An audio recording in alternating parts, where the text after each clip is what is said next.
Buongiorno Assessora, grazie Assessore, Assessora, grazie della disponibilità. Ci eravamo già sentiti ancora qualche tempo fa, poi non c'è stato più tempo. Insomma, il cantiere, centro di Chioggia, ma anche da altre parti ci sono un sacco di cantieri in corso. Se ci dà un attimo così un aggiornamento della situazione in itinere, insomma. Certo, buongiorno a tutti innanzitutto. In questi giorni, come state vedendo, la città è abbastanza cantierizzata, non solo per le opere sulle strade, ma anche per piccoli interventi di miglioria che stiamo apportando, ad esempio all'illuminazione e ad alcune vie anche principali del corso. Molti di questi interventi sono finanziati con quella parte di fondi che avevamo messo a disposizione per lo spargimento del sale. Una stagione benevola, diciamo così, dal punto di vista climatico, ci ha permesso di risparmiare un piccolo gruzzoletto e quei soldi sono già stati reinvestiti e utilizzati per questi lavori di miglioria, ad esempio nei porfidi delle nostre calli e del centro storico. Mentre tutta la parte di illuminazione porta avanti quel progetto di riqualifica che già ha visto interventi in gran parte della nostra città per andare a sostituire le attuali lampadine con delle lampadine a LED e quindi per avere un miglioramento energetico anche poi a livello di costi per le casse appunto dell'amministrazione stessa. Stiamo procedendo, stiamo andando avanti con ritmi abbastanza serrati per riuscire a terminare tutto nel più breve tempo possibile. E Assessore, per quanto riguarda Palazzo Granaio, vediamo che insomma le cose procedono, ho visto lo scarico di tanto materiale e poi volevamo sapere, tanti ci chiedono per quanto riguarda il famoso sottopassaggio di Brondolo che potrebbe consentire il transito, diciamo, al parco commerciale del Clodì, perché altrimenti la gente continua, diciamo, a passare per quel punto che, diciamo, anche un po', sì, insomma, conosce bene la situazione.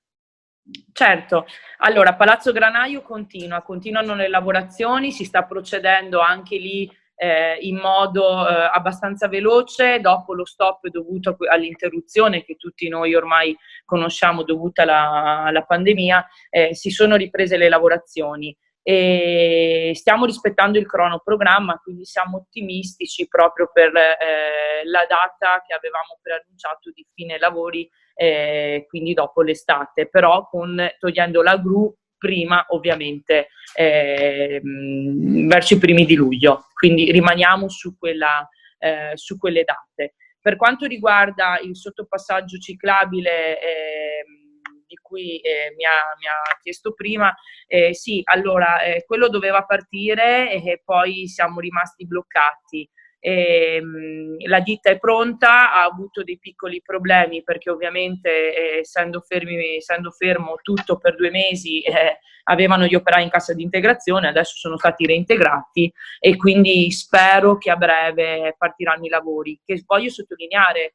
I lavori sono portati avanti dalla società che ha realizzato il Clodì, quindi noi stiamo facendo dei intermediari con la società che ha ovviamente fatto il parco commerciale, perché era un'opera a loro carico già al momento della costruzione del parco, per cui siamo riusciti a dare il via ai lavori e speriamo inizino il prima possibile. Io sto sollecitando, abbiamo scritto un'email anche qualche giorno fa proprio di sollecito di inizio lavori, speriamo riescano ad iniziare il prima possibile. La durata della lavorazione dovrebbe essere intorno ai 6 mesi, ci auguriamo che per fine estate insomma di poter tagliare il nastro. Tra l'altro abbiamo avuto dei rapporti molto intensi anche con ANAS in questo periodo e stiamo arrivando anche alla conclusione della circonvallazione che dovrà essere realizzata proprio nello svincolo tra Padre Emilio Venturini e la Romea. E siamo riusciti finalmente a trovare anche la quadra di collegamento tra il loro svincolo e la viabilità comunale che dovrà essere realizzata in tutta la zona del Parco degli Orti in collegamento anche con Padre Emilio Venturini. Appena riusciremo ad avere dei progetti definitivi, e non credo ci vorrà ancora molto, ve li faremo sicuramente vedere e li esporremo a tutta la cittadinanza. Ma quindi la rotonda che dovrebbe essere realizzata prima del ponte su Brenta?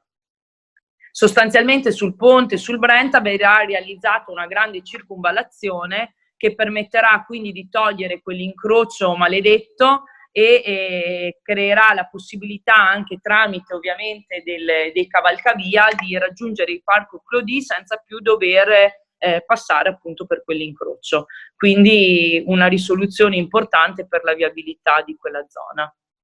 Allora, speriamo addirittura d'arrivo con, diciamo, questo allargamento o diminuzione del lockdown. Ci sono adesso le categorie turistiche che stanno cercando di capire come mettersi, diciamo, poter aprire e operare in sicurezza con le disposizioni anti-Covid.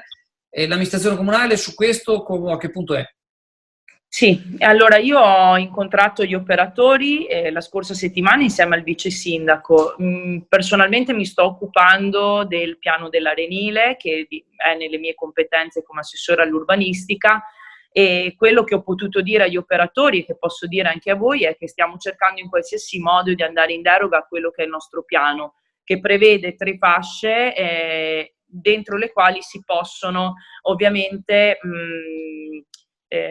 fare determinati tipi di intervento, ossia in una fascia, lo dico in maniera proprio spicciola, si possono piantare gli ombrelloni, in un'altra possono esserci servizi, in un'altra possono esserci i parcheggi e via dicendo. Ovviamente gli operatori hanno bisogno di garanzie e hanno bisogno di andare in deroga a queste fasce, perché con le limitazioni che sicuramente ci vedremo pervenire da parte del governo e quindi per il rispetto delle norme di sicurezza ci sarà bisogno ad esempio di piantare gli ombrelloni un pochino più lontani da quello che oggi sono attualmente disposti e quindi stiamo scrivendo una lettera che dovrebbe partire oggi o domani al massimo alla Regione proprio per chiedere una deroga e poter quindi accogliere alcune osservazioni che sono giunte all'amministrazione da parte delle associazioni di categorie interessate.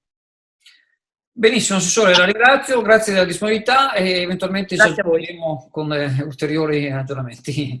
Grazie. Grazie mille. Grazie. Buona giornata.